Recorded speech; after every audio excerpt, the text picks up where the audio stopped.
Hello, everybody. I'm Matt. And I'm Maggie. And we are? Hopefully Awesome. That's right. A positive place on the internet where we nerd out about all the geeky things we love. And today's geeky things include Star Wars Celebration and like 85 different stories from that. And, of course, the Super Mario Brothers movie. Bebop, beep, beep, bop, boo, a beep. We like to get really cringy at first so that we get rid of all the people that are like, it's cringy. That way, we're just stuck with the people. That's too much Mario references. No, I think they're just going to say, that's too cringe. Look at these old fucks wearing their Mario hats. We're not old. You're old. Oh, she got you, dog. She got you, man. I need some ice for that burn. You're wicked. Oh my gosh. All right. So, yeah, this is the Hopefully Awesome Show, our weekly podcast where Maggie and I sit back and chit chat about all the nerdy things that happened over the past week.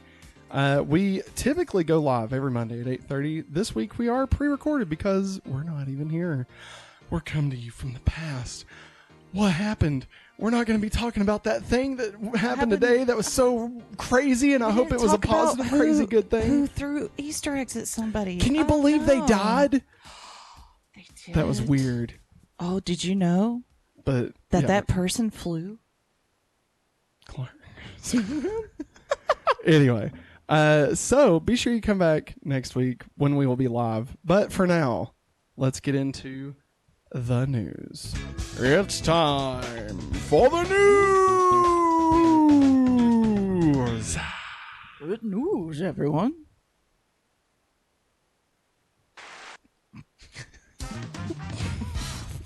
First story. Brain fart. Star Wars Celebration updates. So we got one news story. Oh, God, there's a timeline now? Yeah, look at that.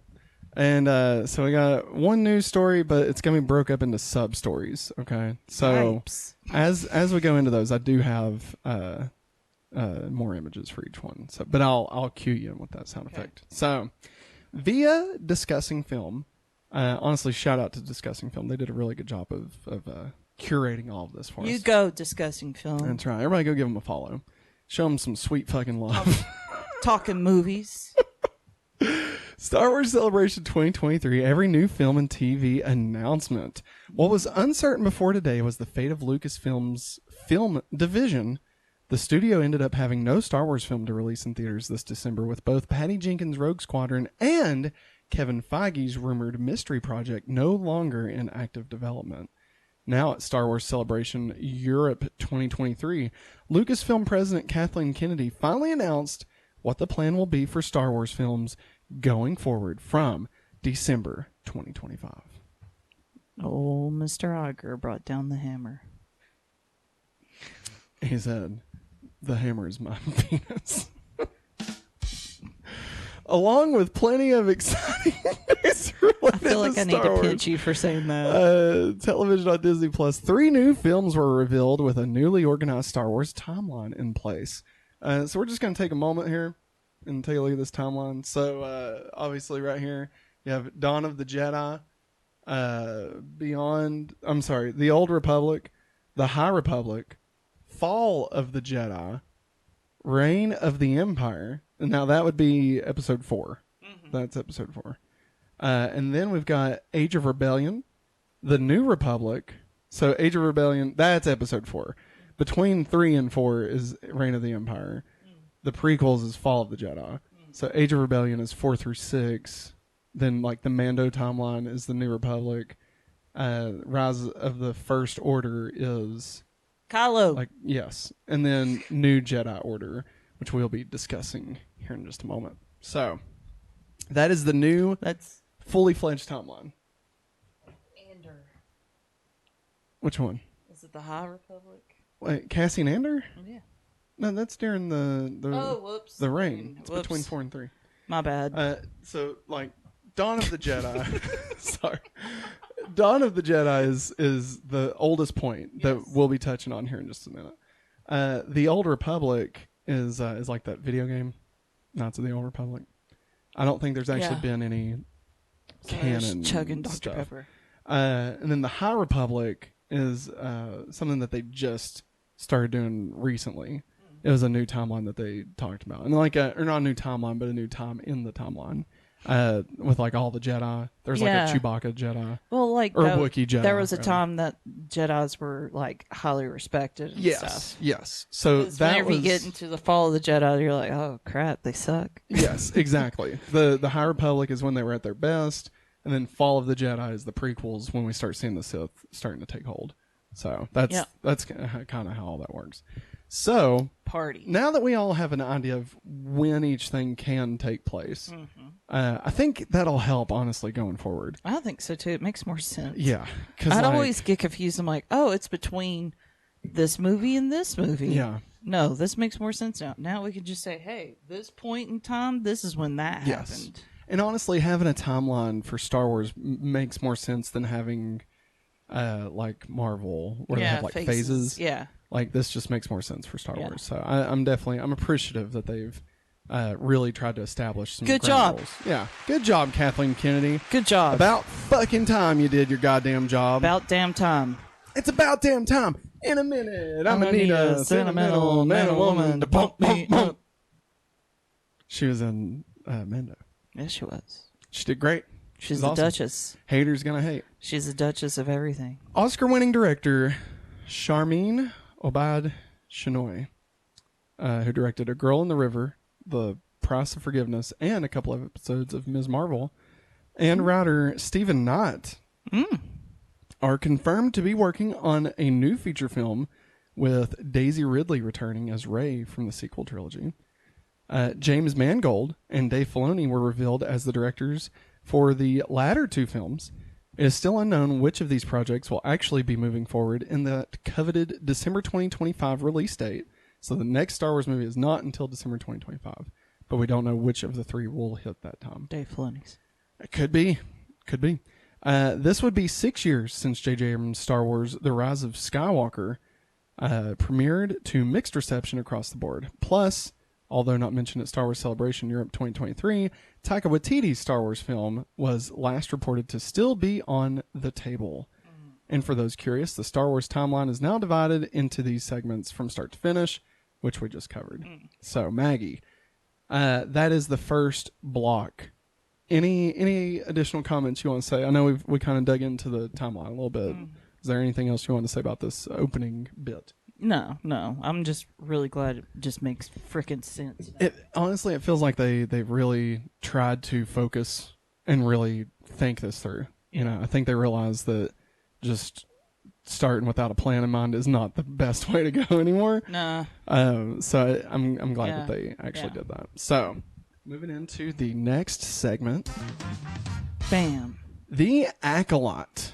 So we got, basically from here on, it's going to be a spotlight on each individual piece. Okay. Each individual show and movie that they talked about. So, some of it will have quite a bit of information. Some of them will have very little information, but we're going to talk about what we got. So, the Acolyte series creator and showrunner Leslie Headland, who created Russian Doll, confirmed that the Acolyte is told from the perspective of the bad guys, the Sith, and is set in the High Republic era before the beginning of the prequel trilogy. During this time, Darksider users are outnumbered and, from a certain point of view, can be considered the underdogs of the Star Wars universe.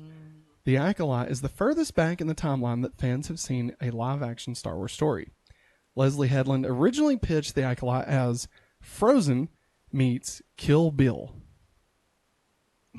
Okay. Dang. Pitched it to Kathleen Kennedy, who is already blown away with the first 4 completed episodes that she's seen.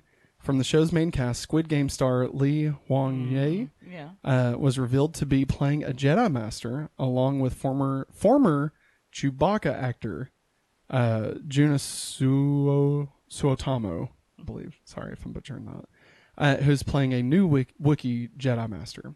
The Acolyte is confirmed to be wrapping production next month in May 2023. So I guess maybe it's the guy that played Chewbacca in Solo?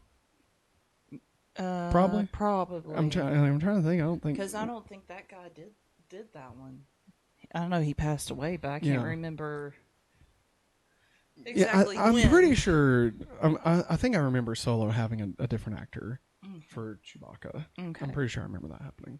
But either way, I mean, a Wookiee Jedi sounds fantastic. Yeah, it does. Like I remember, I love that. I remember some of the early artwork. I'm gonna see if I can pull this up. For the High Republic, because they launched like a bunch of like books and comics and audiobooks and stuff like that. That's really how they kind of launched. It was a multimedia event just without a movie to go with it. Yeah. But they had an image of like all these Jedi, and they were all in like white robes and stuff. Yeah. Oh man, that's awesome. So. Yeah. That's gonna be sick. Yeah, I love that. That's gonna be great. So that's kind of what to expect with the High Republic. So should be pretty cool. How are you feeling about the Frozen meets Kill Bill? I don't know about that. That sounds a little bit crazy. Like maybe let's think this through. If it's from the perspective of the bad guys, maybe the person is almost like Elsa. Yeah. Realizes she has magical powers, right? But Force. she's a Sith. Yeah. Like it's bad powers, and like they all run her off or whatever, right? Yeah. Just like in Frozen. But then once she realizes her abilities, instead of becoming like Elsa, she goes and kills all the people that fucked with her. A la Kill Bill. Yeah. I mean, that sounds pretty great to me. That sounds great to me. I mean, and I do love this new logo. The original Acolyte logo was a bit, I don't know, it was like carved in stone kind of, and had like a lightsaber slash through it. Like I think this is a little bit more stylized. Yeah. I really like it. Anything else you want to say about this one? All right, let's go into Star Wars Skeleton Crew. Follows a group of 4 kids who go on an adventure throughout the galaxy. Director John Watts pitched this idea to the Mandalorian creator Jon Favreau during the production of Spider-Man Far From Home. The kids get chased by aliens of a kind and run into a Jedi played by Jude Law. And soon, oh my God, Jude Law is a Jedi. And soon get taken under his wing. Kathleen Kennedy specifically likened Star Wars Skeleton Crew to the children-led films of Amblin's glory days, like The Goonies. I'm sold. I know, right? Like everything I read about this. All we need to do, well, depends on when this takes place. Jude Law, Ian McGregor. They could do it. It doesn't matter. I want it. I want to say this takes place during the Mando timeline, but I don't think that would make sense. It'd have to be between 3 and 4. He'd have to be some sort of Jedi that didn't get killed during Order 66. Yeah. Like it'd have to be, right? Yeah, I agree. Or during the, I already forgot the names of the timeline.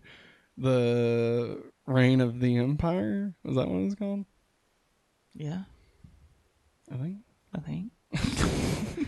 It doesn't matter. You know what I'm talking about. Yeah, I know. I mean, honestly, John Watts, fantastic. Yes. I mean, Spider-Man, the new Spider-Man trilogy was wonderful. Him getting to do an Amblin-style Star Wars show. Like that. I mean, everything I'm hearing about this sounds wonderful, They're saying literally every word I want to hear for a new Star Wars project. You had me at Jude Law. So as soon as I saw that, I was like, Maggie's going to love this. Anything else you want to say about it? All right. Ahsoka. Whoops. You're fine. Rosario Dawson as Ahsoka Tano. Mary Elizabeth Winstead as Hera. Natasha Liu Bordizzo as Sabin. I guess so. I think Saban. It's not Saban. It's not Saban. God, they would not name a character that. Genevieve O'Reilly as Mon Mothma. Diane Lee Innocento as Morgan Elizabeth. You're going to freak out when I say this. All right, Maggie. This person is playing a character named Hu Yong, and their name is David Tennant. What? What did... I need to freak out. I need to freak out. So not only we got Ian McGregor back, you know, for Obi-Wan, we get Jude Law as Jedi. Yeah. Now we're getting freaking David Tennant in Star Wars. It's pretty great, right? I bet he's playing a bad guy. I mean, or maybe, I don't know. Be great if he's a Jedi, but I don't see him doing that. I mean, he's Kilgrave. Ray Stevenson as new villainous dark side users. Mm-hmm. Chopper, the astromech droid, and Grand Admiral Thrawn are set to appear as well. Ahsoka follows the titular warrior as she makes old connections with allies and more former rebels in the hunt for Grand Admiral Thrawn, as remnants of the Empire and the dark side threaten to resurge in the era of the New Republic. Release date, August 2023. We just did a trailer reaction. They released the first teaser trailer for Ahsoka. So we did that over the weekend. Go check that out. It looks great, honestly. Like we talked about in it, we don't really have a lot of history with Rebels. No. Obviously, still recognize the characters. They looked cool. We need Freddie Prinze Jr., cowards. Did you say he was dead? I don't know. That's what I'm saying. What if his character's dead? Spoiler. I don't know. Well, yeah, I guess we don't know. It's just a guess. Yeah, I guess we don't know. He probably is, right? Put it in the comments. Yeah, put is it in his the character comments. dead in Rebels? But I mean, it does look really great. Yeah. I mean, Ramona Flowers is flying around in a ship and she's painted all green. What's not to love? Anything else you want to say about Ahsoka? we talked a lot about Ahsoka. Yes, we did. We did. So if you want more thoughts, go to that. Untitled Star Wars film set 15 years after The Rise of Skywalker. From here on, it's just this image. Okay. I was like, I'm very confused. Sharmeen Obad-Chinoy will direct the script by Stephen Knott. What is rumored to be Lucasfilm's next theatrical release is set during the new Jedi Order 15 years after the events of Star Wars The Rise of Skywalker. Daisy Ridley will return as Rey, who is now a Jedi Master training a new generation of Jedi Knights. Fans should note that this continuation or spin-off is not being sold as Episode 10 in the Skywalker saga. So, I think that's good. Good. While some fans are already theorizing that this could potentially be the start of a new trilogy, this project is still in the very early stages of development. To even guess that, writers Damon Lindelof and Justin Britt Gibson reportedly left this project last month. So this was the one that they were working on. Yep. Which, I mean, that's fine. Obviously, if, they wanted to...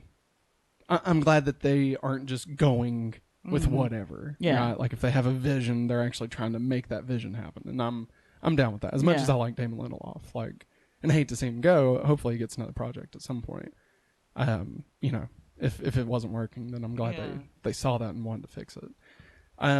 Now, some fans are theorizing it could be a beginning of a trilogy. Whatever. It doesn't matter. It doesn't matter. We got a freaking timeline now, guys. Star Wars. It doesn't matter. We got a timeline, baby. We just follow the timeline. We don't need no episodes anymore. We got that. Just follow the timeline. Oh, Jesus. So look. There, I'll go back in time. Look. Gotta go back in time. Timeline. We don't need no episodes anymore. Did you ever watch that movie, Timeline? There was a movie called Timeline? Yeah, it had Paul Walker, and they were in the medieval times. And no. They used the time machine. I think Dennis Quaid was his dad, and he built it. It was a lot like Project Almanac. It was a lot like Project Almanac, but they time traveled. It wasn't no, I guess Project Almanac was time travel also. Yeah, it was. Anyway, it existed. Okay. The project marks several major milestones for the franchise. Obad-Chinoy is the first woman and the first person of color to direct a Star Wars movie. The Pakistani filmmaker won 2 Academy Awards for documentary short in 2011 for Saving Face and 2015 for A Girl in the River, The Price of Forgiveness. and the most recently directed 2 episodes of Miss Marvel for Disney Plus. So yeah, going from 2 shorts to 2 episodes of Miss Marvel to directing a friggin' Star Wars movie. Like, good for her, man. Good job, honestly. girl. This sounds great. And I mean, listen, I'm very excited for Rey to be back. Like, I have the issues, not even issues. Obviously, 8 and 9, we're not going to get into all that. They weren't what we all wanted. Yeah. Expected. Or expected or whatever. Yeah, there are things that I think everybody would agree they're at least 1 or 2 things that people would want to change about them. For me, that was never the characters. Now, some of the things they may have done, I may not agree with. Yeah. Not necessarily like right off the bat. Like I can't think of any that I'm like, but like I love Rey, love Finn, love Poe. Yeah. Kylo. Even what's his name was great. Hux. Yeah. Yeah. Yeah. Hey, listen. There's a girl on Instagram that was like making fan art of Hux and Kylo Ren being together as a couple. I loved it. It was really good. So I'm definitely happy to see Daisy Ridley come back. Yes. I really love the modern day Star Wars is really is kind of giving love back to like the actors and the characters that people kind of shit all over for years on end.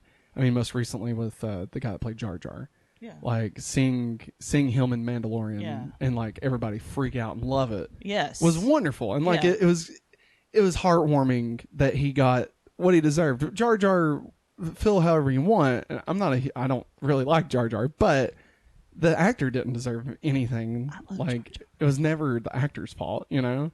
And he definitely didn't deserve the shit that he got. And neither did the kid that played. Yeah, that yeah, shit. Yeah. That like we had a conversation about this the other day.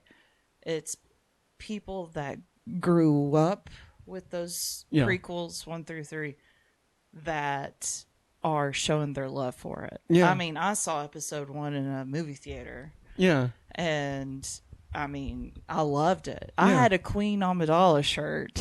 Queen Amidala was great. I loved her style and stuff. I loved her makeup. Do you think we're ever going to get Natalie Portman back?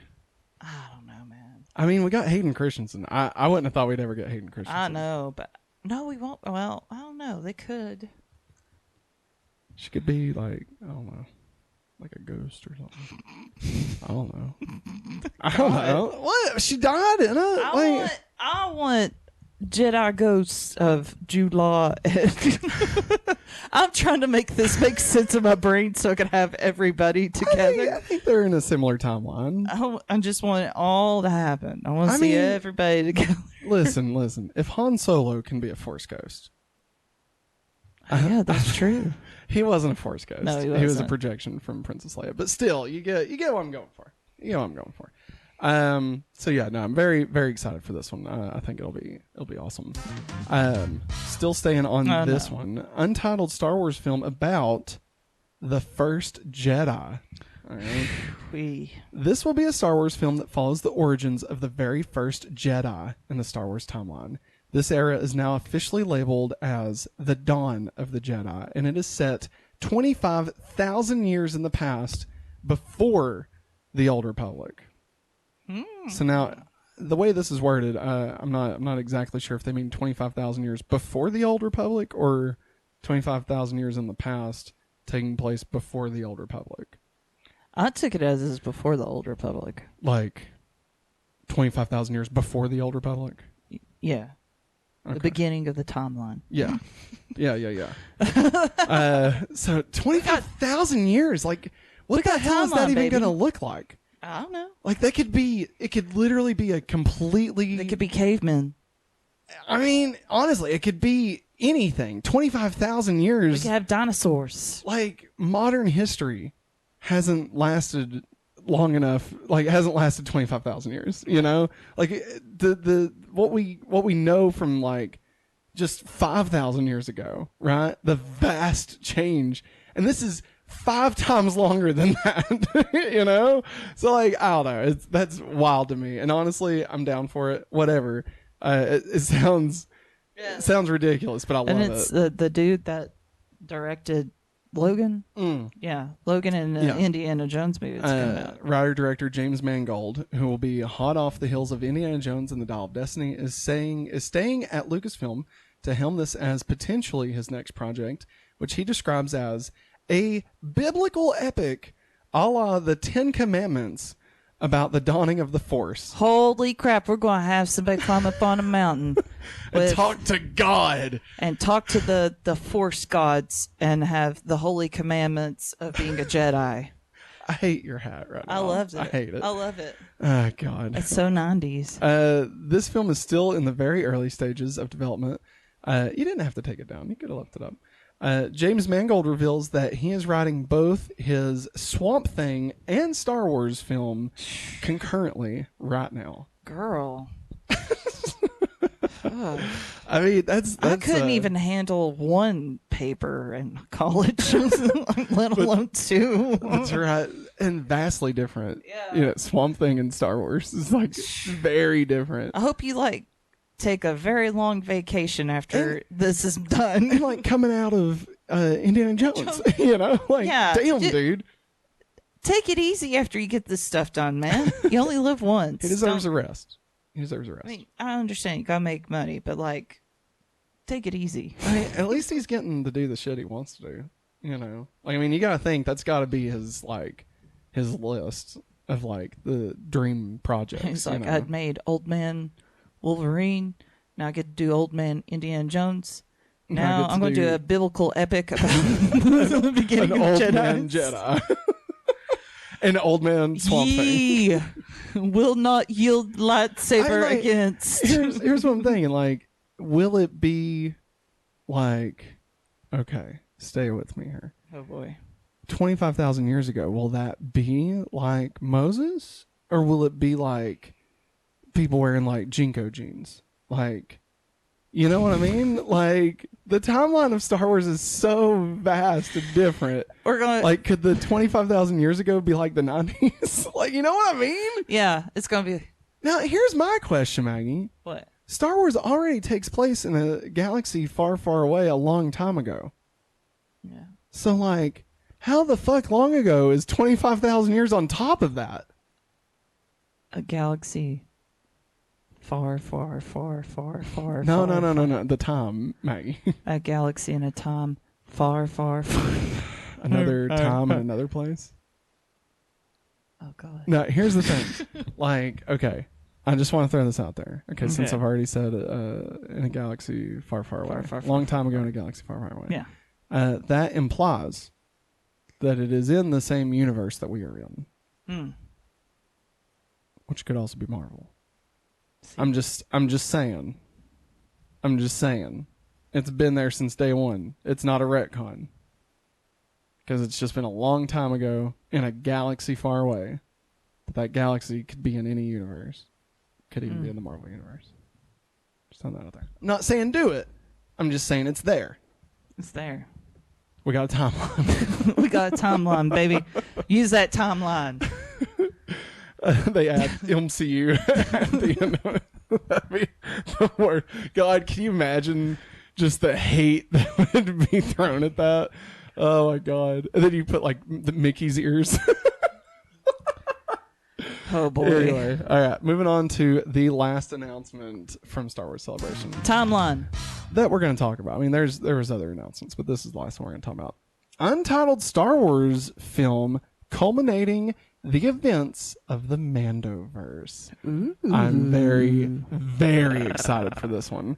This will be a Star Wars film that wraps up the events of what fans are now calling the Mandoverse, which is basically the interconnecting story of The Mandalorian, The Book of Boba Fett, Ahsoka, and other possible upcoming Disney Plus shows set during the New Republic era, which is after the Age of Rebellion in the original trilogy and before Rise of the First Order in the sequel trilogy. Having directed episodes across both shows, George Lucas's own protege, Dave Filoni. Yeah! Dave Filoni, give it up! Will be helming the project. This film is still in the very early stages of development. I'm excited. I'm excited too. This is like the Avengers. We could get Grogu on the big screen. Dude, for real though, we get Mando on the big screen. Yeah. We get One of the best Star Wars things that's happened in the past, 15 years. Does that mean we're going to get the planet of Mandalore fixed? Maybe. I mean, if you've been watching it, I mean, that'd be pretty cool. Will Lizzo be in it? She better be in it. And Jack Black. All right, let's not give too many spoilers. No, I mean, honestly, this is exciting. Yes. I've already loved the interconnected stories. I know a lot of people have been kind of irritated that the Book of Boba Fett had 2 episodes that were basically The Mandalorian season 2.5. Oh, get over it. I know. And at this point, they're just friends. Just call it Star Wars the show. That's basically what they're it friends. is. They're best friends. Okay. Best friends. Best friends. B for best friends. M for Mando. Just shut up. But I feel like it's getting more hate than it deserves. Yes, people complain about having to watch all these Marvel projects to be able to keep up with stuff. But I feel like that doesn't get nearly the amount of hate that Boba Fett gets. Yeah. For having 2 episodes with Mandalorian. Yeah. I don't know. Who gives a crap? I'm sorry. I think you could basically jump in at any point in Star Wars, I feel like. And here's my thing. I not get that confused about it. I mean, how many colons do you have to have? Okay? Because they could have labeled it The Mandalorian, The Book of Boba Fett, Chapter 1, blah, blah, blah. Right? Yeah. So, I mean, I'm glad they didn't. And, you should just be able to use, what do we want? Do we want them to hold our freaking hands? Or do we want them to trust us to be able to put together that, these shows are interconnected? Yeah. I feel like for the longest time we were like, oh, we get it. Stop explaining every little thing. We get it. Trust your audience more. Yeah. And the moment they do, we're like, oh, why is Mando in 2 episodes of Boba? It's Boba, not Mando. Boba's mom the Fando. Bizarro. But I don't know. I feel like, who gives a crap? It was good episodes. I like it. But I liked Buffy and Angel back in the day. Yeah. So, I mean, this is just that to me. It's just more of that, Who? God. If it sucked, if it was a detriment to the story for either show. Yeah. Sure. Sure. But these people complaining that they have to watch Boba Fett in order to enjoy Mando season 3. I'm just where have you been since 2008 when Iron Man came out? You know, we've been dealing with this shit for 15 years at this point. I'm sorry if that's too much. If watching 6 episodes of Boba Fett is too much of a commitment to be able to watch Mandalorian, the show you like. Here's your commitment. Oh, God. Watch White Lotus. Okay. Just watch White Lotus. And then you shut up and you leave Star Wars alone. What does that have to do with anything? Because. Oh, gosh. Yeah. So, yeah. Watch that if you want to gripe about something. What? I don't understand the point you're trying to make here. Because, Mando showed up in Boba. Well, then there's 2 seasons of White Lotus. Who is the only character who shows up in both? Jennifer Coolidge. Spoilers. I still don't understand the point you're making, Maggie. Well, I feel you watch Mandalorian, and then you watch Boba, and you're like, oh, this could have been Mando season 3. Yeah. Wham, wham, wham. Okay? Okay. So don't cry over seeing Mando in another show. You should be happy, right? Okay. And I could see a lot of people getting mad at White Lotus for, it's supposed to be all different people, right? In season 2, I guess. But we didn't expect Jennifer Coolidge, and I could see people griping about that. Was that the expectation that it would be all new cast? Yeah. Okay. I mean, I don't know where people. Was that an actual complaint anybody had? I don't know. I was just trying to find a comparison. So I think you're just trying to get more people to watch White Lotus because you want to talk about it. Maybe. That's a hot take, but maybe. But just shut up. God. Well said. How about Well Hey, said. You know what? What? What was that? What was that one cartoon? It had all the Saturday morning cartoons that talk about drugs. Oh, the Saturday morning cartoon All Stars. There you go. You could watch I Alvin still and don't Chipmunks. Could watch Alvin and the Chipmunks by themselves, but they're in this. They're talking about saying no to drugs. I'm tired, and it's my God, almost 1 o'clock. All right, Maggie. Just shut up. Shut up and love what we get. Jesus. You get what you get, and you don't throw a fit. All right. Hot take. Speaking of hot takes, now let's hear a word from our sponsors. Hey everybody, did you know that you can go over to patreon.com/hopefullyawesome and get this show ad-free? And you can also get other exclusive content like our monthly movie commentary. This month we did Back to the Future Part 2. We also have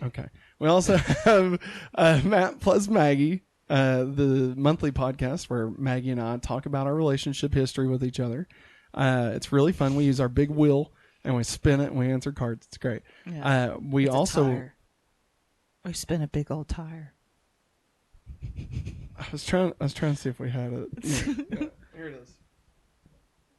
Oh man, I was trying to get people to sign up for Patreon to see the tire. Sign up for Patreon. Sign up now. Sign up for Patreon. You're feeling sleepy. Oh God, I'm hypnotizing my own self. Okay. Anyways, But we also have Hopefully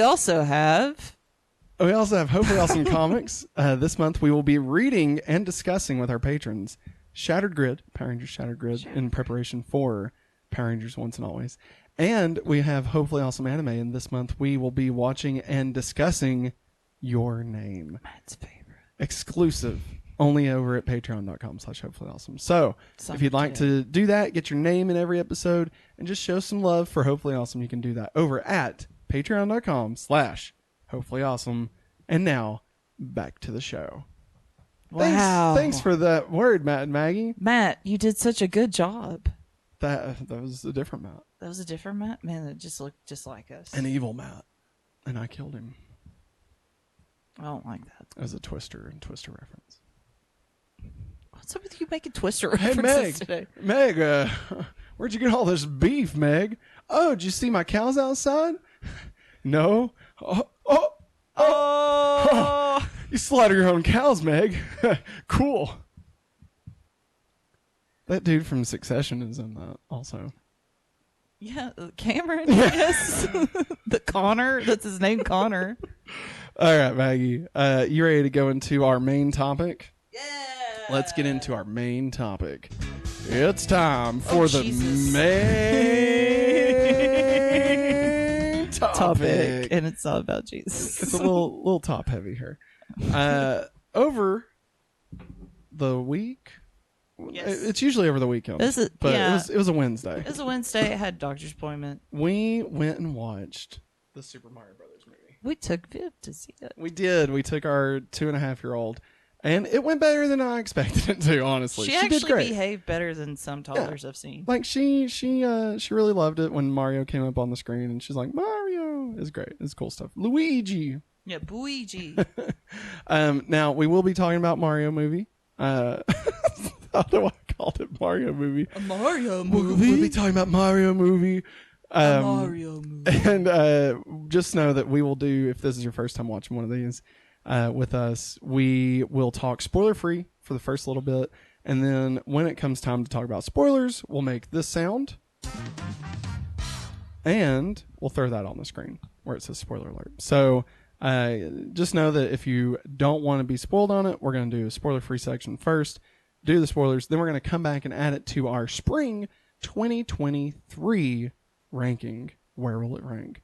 Will it be better than your place or mine? You'll have to come back to find out. So, I don't know. I don't know either. I don't know. All right, let's count them in. Ready?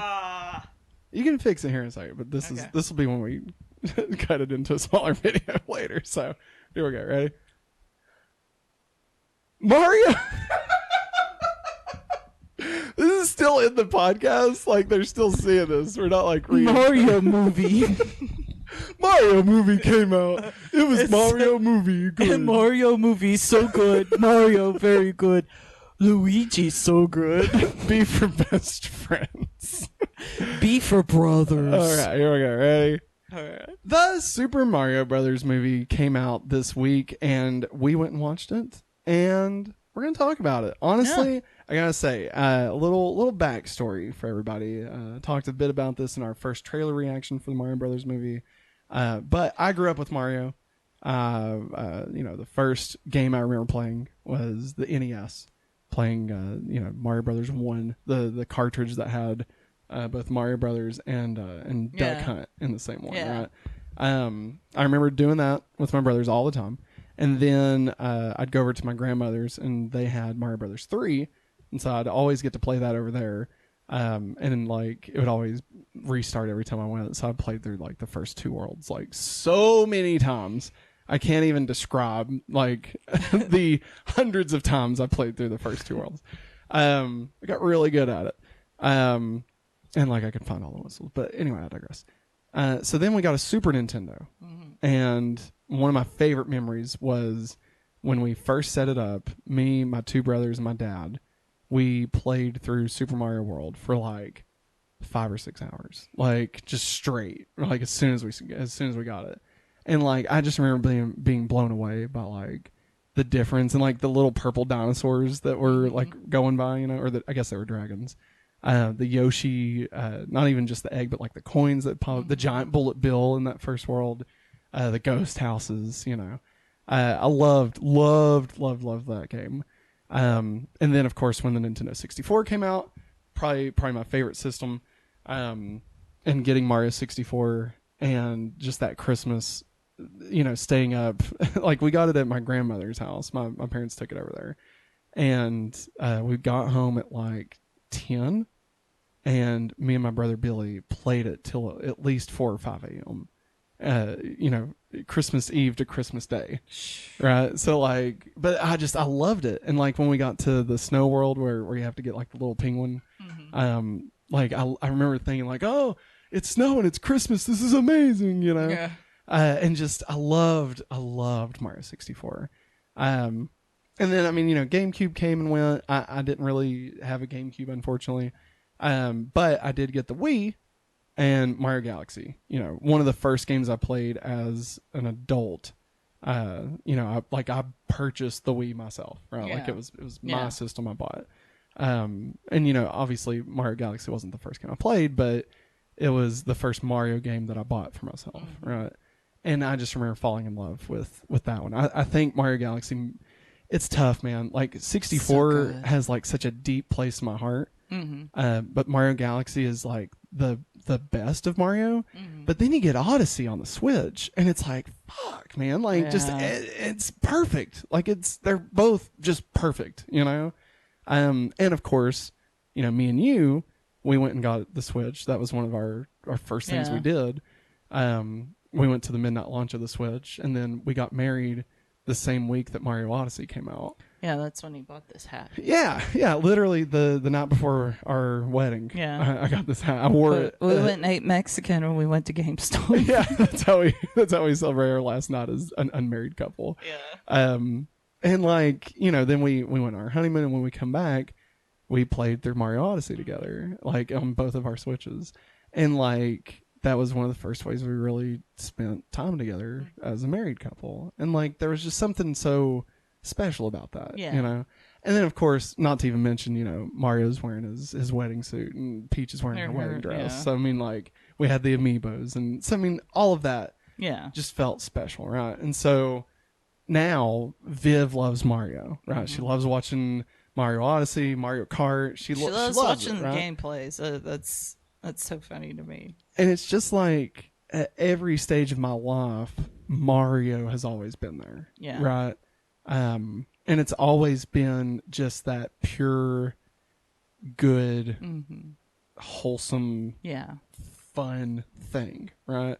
Like if you got a Mario game, you were certain that no matter what, it was going to be good. Yeah. It was going to be a very well polished game. and it would probably be one of the funnest games you'll ever play. Yeah. I mean, that's just Mario. Like, Mario is just that level, you know? And so when they first announced this movie, I mean, obviously we all remember the 1993 Mario Brothers movie. We actually did a commentary track for it over at patreon.com/hopefullyawesome. It was a fever dream. It's weird. You need to check it out. But, you know, Nintendo's been very hesitant to explore movies again after that. Fairly enough, right? Yeah. I mean, we've got a handful of things every once in a while, like Donkey Kong Country had a show. You know, Pokemon obviously had some stuff. Not fully Nintendo project, but, you know, obviously still very connected to Nintendo. So really getting a big blockbuster Super Mario Brothers movie. It could have gone really bad. Oh, yeah. It could have gone horribly, horribly wrong. It could have been too generic. Yeah. It could have lost the what made Mario special. It could have lost the characters. It could have tried to be something that it's not. Obviously, Illumination, Minions, like, you know, it could have delved into a odd path. You know, I mean, there was many studios going for this when Nintendo first said they wanted to do one. Yeah. I think if they had went DreamWorks route, I don't think it would have went as well.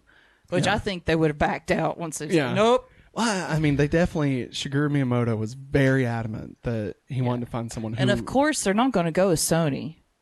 I mean, they could have. Sony Animation. I mean, I will say the Sony Animation's movies are pretty nice looking. They did have conversations with them. Yeah. Like, at one point, they were actually were thinking about doing it. I was like, there's no way they would go Sony. But when I heard Illumination's getting it, I mean, they've made, you know, they're not horrible looking by any means. They're beautiful. I would say I've always loved all the Despicable Me movies. Yeah. I would say Illumination is probably the second best after Pixar and Disney. I mean, Disney as a whole, obviously. Yeah. I mean, at this point, Warner Brothers at one point would have been second, but like now it's such a grab bag. It's hard to, you know. I love Scoob, but obviously that was, you know, R.I.P. So, you know, again, that's where, you know, we're kind of coming from. We get the first trailer, and I'm very happy. Right, I'm pleasantly surprised. You know, everybody gave a lot of shit about Chris Pratt being Mario, and like, oh my god, why is it gotta be Chris Pratt? He can't be an Italian. I never really got the, you know, uproar about it. Like, it's why didn't anybody get mad that Anya Taylor-Joy was playing Peach, or the Charlie Day's Luigi. Yeah, or Jack Black as Bowser. Like, it was just because it was Chris Pratt. And like, I'm not a Chris Pratt defender. I'm just saying, like, for all that negative shit that was being spewed out, like, at least give me a reason. You know, like, besides it's just Chris Pratt. Have you watched Parks and Rec? It's great. Okay. Yeah. It's fantastic. All right? Yeah. Not because of Chris Pratt, but just because it's a great show. So, all of that led to this past Wednesday. Mm-hmm. We go to the movie. Yeah. And I'm hoping against hope that they didn't lie to us in the trailers, and that this is really going to be what we thought it was. And it was. It was amazing. It was so great. Honestly, and like, you know, there's critics are going to say a lot of stuff.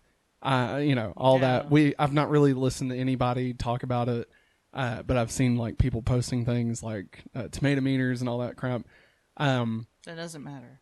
I'm not here to be a film dissector to talk about, you know, plot and the essence of storytelling and like the 12 sectors of you know, how the plot moves and the heroic journey and all that stuff, right? Like, sure, all of that exists.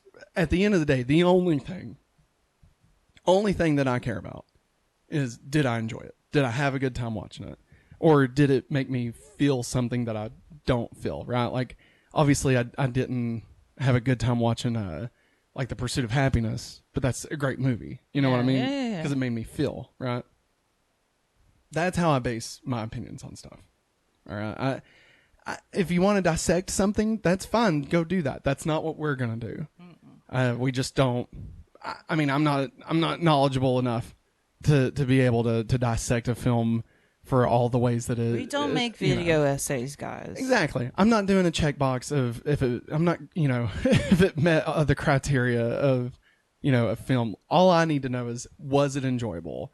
Did I have fun? Did it make enough sense to in the world that they built? Did it make sense? Yeah. And it did.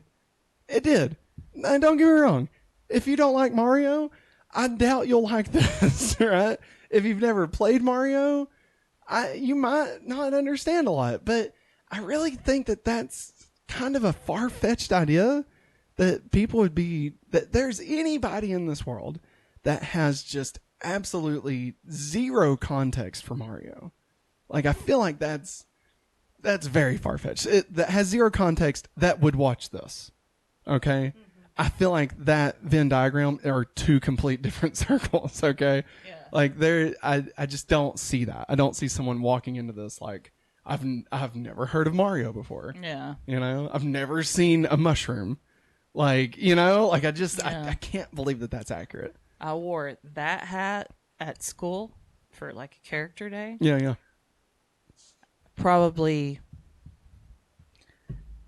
I would say about 80% of the kids I passed in the hall that day knew who I was. I was dressed up as Mario. Yeah. And most of those kids knew exactly where that hat came from. They pointed, they're like, oh, that's Cappy. I said, yes, it is. And then another kid would go, oh, Mario Odyssey. I said, yeah, that was a great game, wasn't it? Yeah, it was so much fun. I loved it. I got to beat it. I said, that's awesome. I beat it too. Yeah. But like my class, the Thursday, yesterday, but one of them said, yeah, during spring break, I'm going to go watch the Mario movie. I said, do you want to know if it's good or not? Yeah. I said, I went and watched it yesterday. They're like, you did? I said, yeah, I had a doctor's appointment, but we got to take my little girl to the movie. And they're like, oh. I said, but the Mario movie's really good. I said, is that good to hear? Yeah. I said, and that's all I'm going to say about it, because I don't like spoiling stuff for people. Yeah. And they know. I always say that. They're like, I've watched this before. I said, then you can't say anything. You can't spoil it for anybody else. So I told them that. I said, it's really good. And like a good portion of my kids were like, yes, can't wait. Yeah.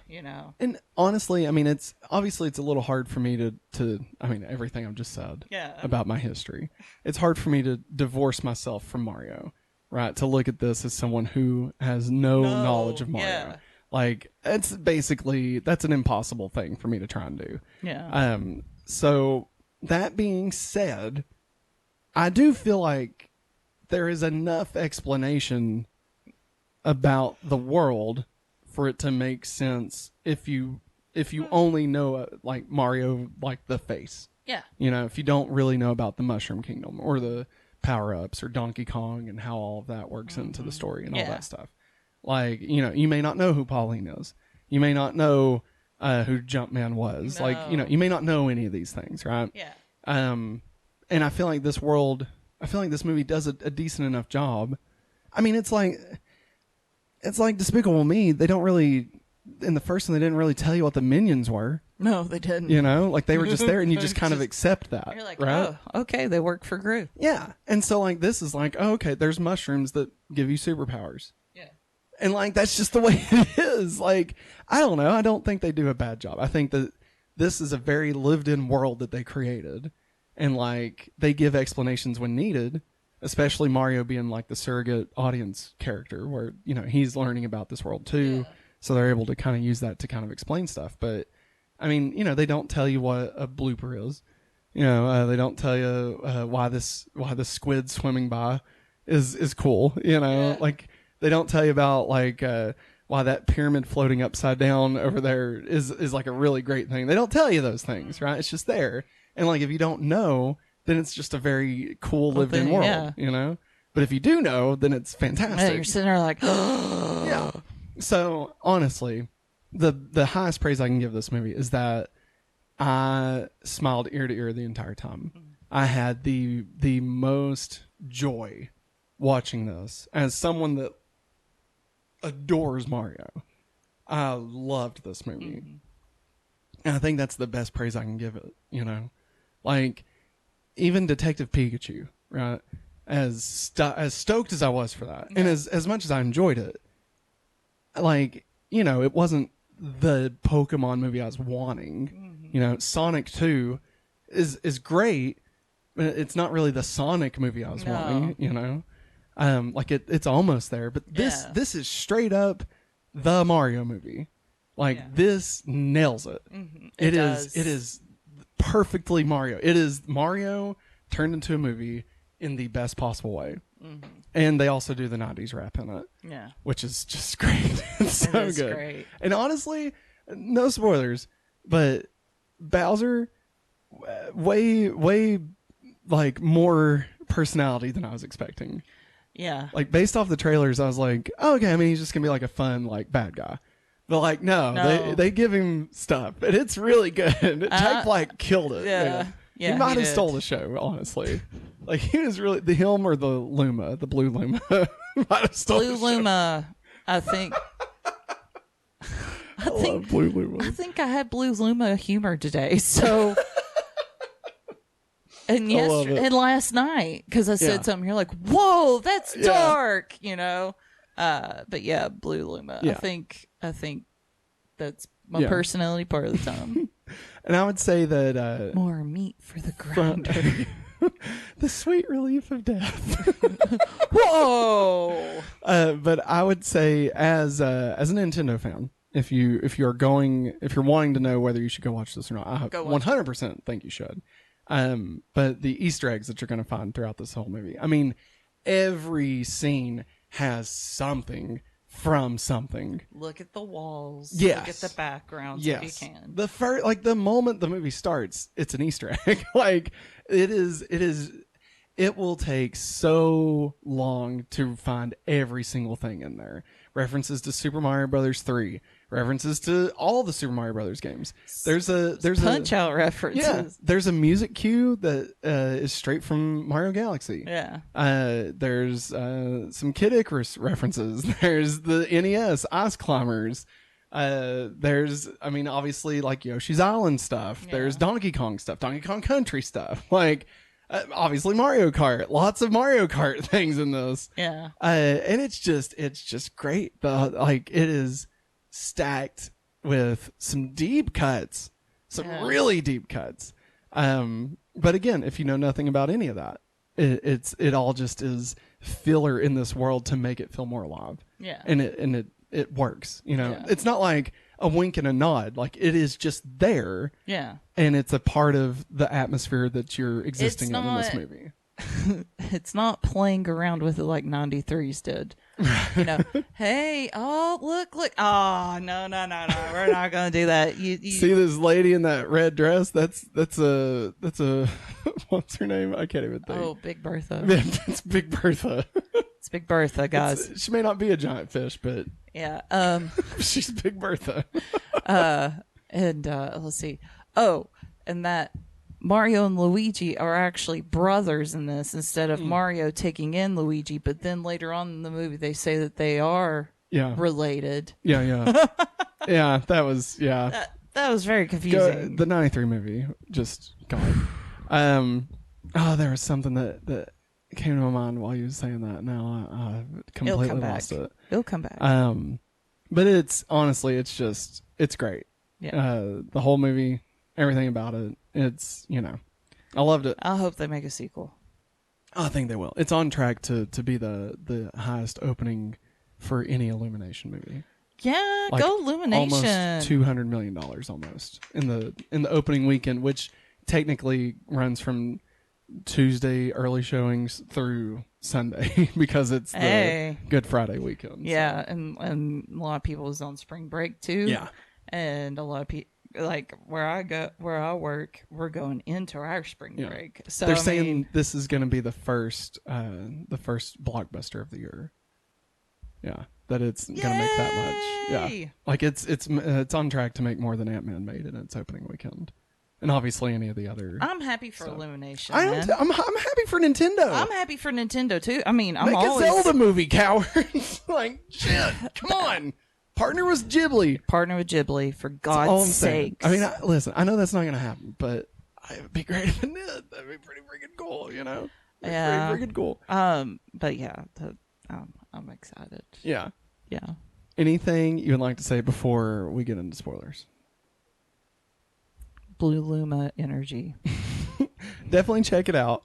Highly recommend it. Even, I mean... do you have to go watch it in theaters? No. I think if you wait until it's a home video, I think that's fine. I don't blame you. But, you know, I do think that it was really fun taking our daughter. Yeah, I think that was a good experience for her. Yeah. It's a fun and it's a fun movie, and it doesn't have... Like, I'm trying to think of the best way to say this, because we're not prudes. It's nothing like that. Oh, it doesn't have that crude comedy in it, like Super Pets, and it's not that Super Pets was bad. It's just like it's just like, unexpected. Super Pet. Yeah, DC Super Hits. Yeah, like this doesn't have that. This is more just. What did we call it? We called it something where we reviewed that movie. Butthole humor. Not necessarily like it's well, they call it crude humor, but like it doesn't do that at all. Yeah. Like, it's not, it's definitely more on the side of like a Pixar as opposed to like a Shrek. And also, I don't think Miyamoto would have been down for that. I mean, this definitely fits within the Nintendo family-friendly brand. Yes. And like, don't get me wrong, that doesn't mean that it doesn't have, I mean, it doesn't have anything extreme at all, but that doesn't mean that it's so soft that it's boring. You know? No. Like, it's you good. actually get good laughs out of it. Yeah. Like, I would put it's not as, I don't think it's as well written as Bluey. Yeah. But like, I would say it's as enjoyable as Bluey. Yes. You know, so like if you have kids and you watch Bluey, that's kind of, you know, that realm of, you know, wholesomeness, but still relatable. Like, you know, that's kind of the feeling. Obviously not on the relatable side, but I think you get what I'm trying to say. I agree. So I would definitely, if you have kids, if you feel comfortable, obviously, I think this is definitely a movie worth taking them to. Mm-hmm. But, you know, if you have any love for Nintendo at all, seek it out and watch it at least when it comes out on home media. At least do that. We gotta give them more money. It's true. I already pre-ordered. Want more pretty things from Nintendo. I pre-ordered the movie today. I know. I ended up going with the Steelbook. Wait, the one I chose, or the Star? The Star. Oh boy. The one you chose is just the regular case. Oh, I know, but you just said Steelbook, and I was like, it's not a Steelbook. It wasn't. No, it's just the regular plastic case. Yeah. I like how you said, really, that one? Yeah, well, because it's the normal case, but no, it had sold out, and I was like, oh man, now I can't get it. And then it came back up, and I was like, okay, well, I'm going to go ahead and get it. So it's a star-shaped case with the movie in it.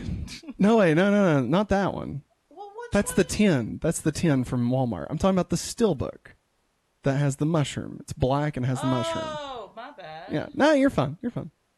Because last time I think you even said Star, and I went with it, so that's my bad. Okay, but yeah, I was supposed to say the last time we texted each other about it, I was like, okay, we're getting the Star one. Awesome. So I mean, I can order that one too. No. We can have it twice. I don't care. No. Maggie, anything you'd like to say before how we get... many copies of Elektra do you own? I don't want to talk about it. Okay, then we're not buying another Mario movie. I mean, that's a totally different thing, Maggie. No, it's not. This isn't Elektra. No. This is Mario. No. I just gushed over how great this movie is. We're not buying another. All right.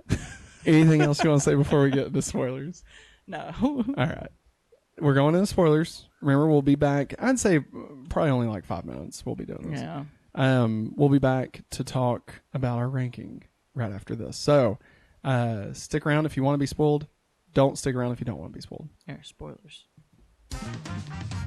Is the hat to show them that it's spoilers? Yeah, it's spoilers. I can't believe Mario was dead the whole time. All of them were dead. Crazy, The whole time. crazy. So okay, obviously the post credit scene. I didn't even mention the post credits that there was a post credit scene. Nah, Yoshi could have honestly. I feel like that could have been not stronger, but like we already saw Yoshi's more prevalent. Like, it could have just been more, you know, rather than a bunch of them running in the background. I about died. Like, had we not had that, then I think the Yoshi post credit scene would have been better. But like, since we had that, I feel like it was almost flat. It almost fell flat, you know. Yeah. I was drinking water out of the river. It was great. It was awesome. Don't get me wrong. Peach.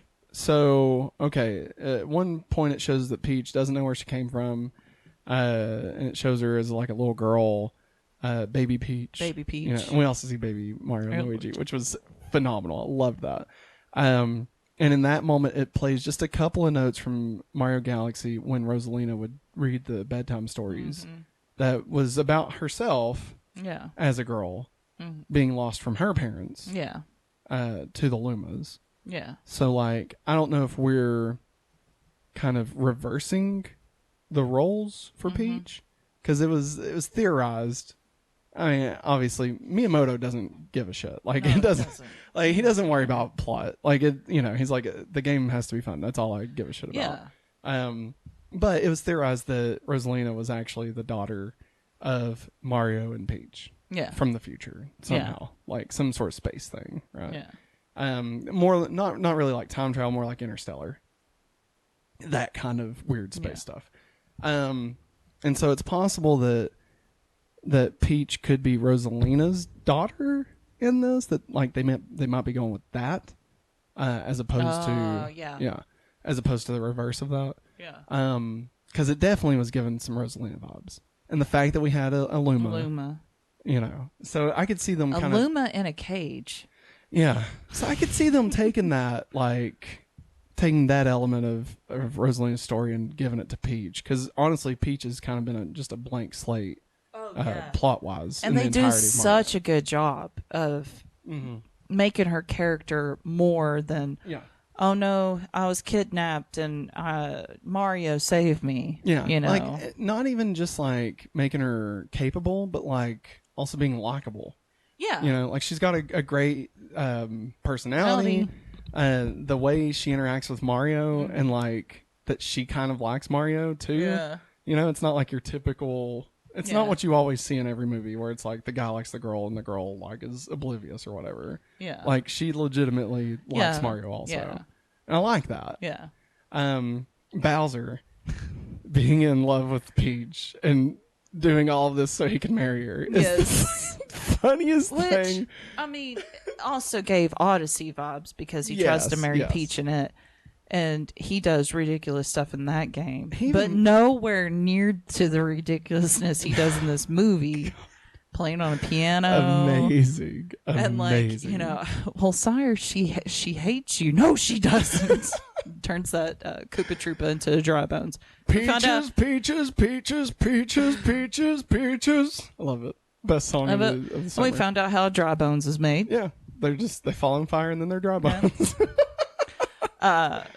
But I really like the fact that Peach was just not helpless damsel in distress. She's not Penelope Pitstop. Yeah. You know, help and I like me. that she wasn't overly the opposite. Yeah. You know, like they didn't turn her into like a toxic, like uber feminist. Like I don't want that to come across the wrong way. I'm definitely supportive of feminism, obviously. But like sometimes when they try and write characters as like super feminist, that they come across almost like very negative stereotypes of that. Yes. You know, she was not that at all. No, she wasn't. Like she wasn't like a Karen. You know what I mean? No, and she'd like she didn't talk down to Mario either. Or the Toads. Toads raised her, you know. In a weird way, you're going to think this is the stupidest thing I've ever said. She kind of reminded me of Michelle Obama, like in the way that she handled like that aspect of like being a like statesman. Yeah. You know, I know that's a very random thing to say. That is a random but thing like, to say, but I just understand. like, yeah, like she handled it with grace and like Finesse. Yeah, you know, like I believed that she could have been voted the princess. Yeah. Because like she actually gave a shit. Yeah. You know, and like she wasn't a spoiled princess, and she wasn't like a monarch princess. Like she was like for the people. The Toads Yeah. made her a princess. 'Cause They loved her. They loved her that much that they made her a princess. Yeah, which is great. Like that's what it should be. And I you love know? the fact that the Toads are like, you know, so concerned about Princess Peach. Like when she leaves Yeah. to go to talk to the Donkey Kong, and like they see Mario and they're like, "Who's he?" And she's like, "Oh, he doesn't matter. It doesn't matter.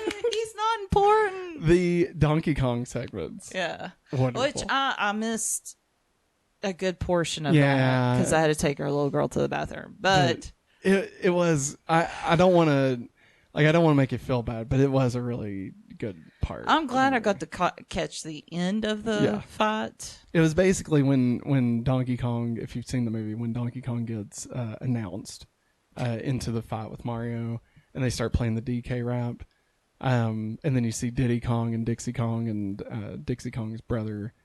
I can't think of his name either. Yeah, and like they start fighting and stuff, and Donkey Kong's just being very. Like, you know, he starts like shaking his pecs at the audience. Yeah, he and starts. stuff. Yeah. It's great.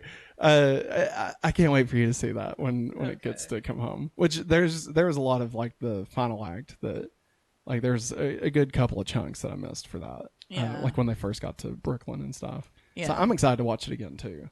But I mean, like the movie was so good that I didn't have to have those moments to be able to you could enjoy easily, it. if you did miss like a little bit, you could easily piece it together. And the Mario Kart segments were fantastic. It was great. Anya Taylor-Joy is playing a young Furiosa yeah. in like it's a Mad Max spinoff about Furiosa. Yeah. And she said it was such a weird thing to go from that to this Mario Kart segment that was very much inspired after Mad Max. Yeah, it was. yeah. She was like, it was so weird. I thought that was great. Jack Black again steals the show. I mean, we gotta talk. Okay, some of the Easter eggs. Obviously, we're not gonna name them all because it would be impossible for us to even know them all. The pizza place was Punch Out Pizza. That's what it was called. Yeah, and it had all the pictures. Had from all the boxers. all on the it. boxers, man. And Glass then, Joe. Yeah, and then over in a corner of that pizza place was what was it called? It's called Jumpman. It was called Jumpman. Yeah. Okay, I wasn't sure. No, you're fine. You're fine. And Jumpman's playing it. Yeah, and he does like the jump, and he's like woohoo, and it's the voice, the guy that plays Mario. I'm totally blanking on his name. It starts with an M. Yeah, it's something like Met, French. something et. I can't think of it either. Oh my god, it's Marcel, not Marcel. I'm gonna Google it. I feel like it's French. It's like Voice of Mario. he's probably Canadian, but I think Charles Martinet. there we go. Charles Martinet. So he plays Jumpman in it, and it's right after they play the commercial for the Super Mario Brothers, which has the '90s rap, which is wonderful. And also at the end of the commercial, they have yellow capes on. Yes, And they're balancing on stools to make them look like they're flying. and they're Super Mario Brothers, which is I just love that. When I saw the cape, I was like, "Holy fuck, that's from Super Mario World! This is great." But they kind of play up their accents in the commercial, and so Mario is saying, you know, do you think our accents were a little too much? And then Charles Martinet turns around and says, "No, I thought it sounded great. Woohoo!" And he basically does his Mario voice. Yeah, and also Charles Martinet plays Mario's mom and dad. Yeah. Which was awesome. I thought that it's was so sweet. weird. I was half expecting some of them to be Wario and Waluigi for a moment. Like I really thought, like there was one that looked a lot like Luigi. Yes. But he had more curly hair. Yeah. And I was like, could that be Waluigi? And then of course Mario playing the NES. like an actual NES Yeah, play system. Kid Icarus. Kid Icarus on it, yeah, and he had posters for Ice Climbers. Yeah. Like he had the polar bear from Ice Climbers. Yeah. And I mean, obviously, tons of stuff in the actual, Mushroom Kingdom and stuff. Yeah, there's a crazy cap that's from Mario Odyssey where you can buy all the outfits and stuff. Yeah. I didn't even spot that. Because there's so much going on, but like I was like, I already know what's on this side. Yeah. From the trailers, what's on the other side. Yeah. And I caught it. I was like, oh my god, there's a crazy cap. I heard someone was talking about the whistles, like the warp whistles. Yeah. They said something about, like, oh, you play that really well or something. Oh. And Rosalina. Yeah. And so, like, this is Brooklyn. So they're from Brooklyn. Now, it's just interesting the things that they change to fit within the continuity of the film and the things that they didn't feel the need to change. So, like, Donkey Kong became Jumpman. Like, the game he was playing was Donkey Kong, but it was just called Jumpman. And the fact that Jumpman is not Mario. Yeah. Like, that Jumpman is a video game within Mario's world, right? Like, that's an interesting thing. The fact that they're in Brooklyn, which obviously is fine, but Rosalina being Pauline, thank you. Sorry, I said that wrong. Pauline being the mayor of Brooklyn instead of New Donk City, which is fine again, but it's interesting that they did that. But then also making like Kid Icarus a video game in the Mario universe, but Punch Out is real life in the Mario universe, and like Ice Climbers is a video game. Like, it's just interesting the things that they chose to leave as video games and the things that they chose to incorporate into the world. I think they knew that Kid Icarus being real in that world might have been a little bit. I mean, I guess it's just if they knew they wanted to play a game and like that I guess they landed on Kid Icarus being the one that they had no plans for, Like, I could see, like, them shying away from, like, Zelda or Metroid or Kirby, if only for a possibility, however slight, of, like, a Smash Brothers movie. Yeah. Like, I don't think that'll happen, but if it did, this would make it a little bit easier to not have to explain why Mario was able to play Metroid when he also fights alongside Samus. Yeah. Even if they're from alternate dimensions or whatever. Yeah. I definitely think it'll be like a Kingdom Hearts situation, but anyway, I digress. So it's just interesting that they did that, and like that Donkey Kong was changed to Jumpman, but like we still get the Donkey Kong setup in the Donkey Kong Kingdom with like the red stars. Obviously, anytime I'd go to the side and do like the side scrolling segments, I thought was really cool. And I love that they did that at first in Brooklyn and really showed that Mario like does this. Yeah. Like he does things like this. This isn't like a whole new thing for him. Granted, it's to a completely different scale. Yeah. But like it's definitely not beyond his thought process. Yeah. And I definitely want a Brooklyn level in a Mario game. Like I need that. I need him in Brooklyn as a side scroller. I need to play that. Like as I was watching that, I was like, I want to play this.